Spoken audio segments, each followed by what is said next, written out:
My dear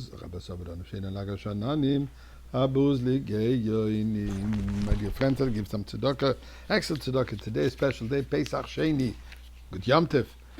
We have a second Pesach. No, ladies, don't get scared. Don't have to clean your house. A man don't have to start directing traffic on how to clean the house.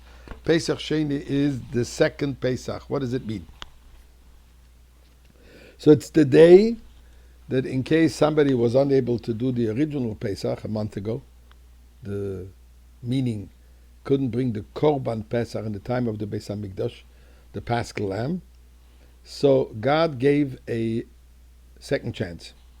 God said that those who were unable because they were either spiritually unfit, tamei, because they were in contact with death, which was the case at that time, that those who carried the remains of Yosef, Hatzadik, because Yosef had asked his remains should not be left in Egypt, they should take him along with them when they're coming out from Egypt and to be buried in Eretz Yisrael, which as we know eventually was buried in Shechem until today. And they came to claim to Moshe Rabbeinu and he said, Loma Nigora, why should we be left out? We didn't have the opportunity to do the first Korban Pesach because we were busy doing the mitzvah of carrying the remains of Yosef. So, can we get another chance? Why should we be left out? So in response to that, God said, okay, on the 14th day of the month of Iyar, which is today, you can now, this day, bring the Korban Pesach and you eat it with matzah. Don't have to rid the entire home of chametz, but this should be eaten with matzah. Custom today, we don't have a Korban Pesach as of this moment, that we eat today a piece of matzah, preferably if possible shmura matzah, because the shmura matzah is the closest to what they had then in Egypt. They didn't have the square machine-produced matzah. So, since we want to commemorate exactly what they did, we try to do it with shmura matzah. And also, during the morning services and the afternoon services, we don't say tachanun, so as to show it is a special day. So that's the history behind it. But what's the idea behind it? In other words, why Pesach Sheni? Do we get a second chance in case I missed a fast Yom Kippur, I fast another day? Do we get a second chance if we didn't sit in the sukkah to sit later on in the sukkah?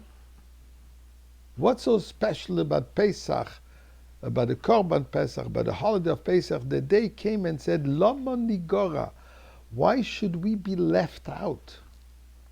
Left out from what? From this mitzvah? You do other mitzvahs.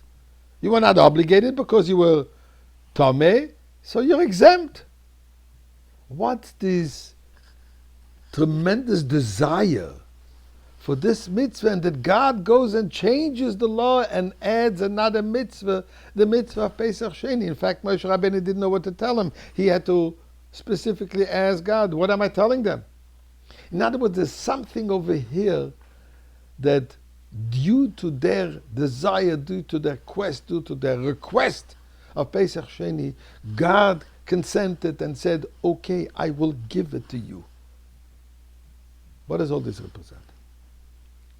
So here is the following idea.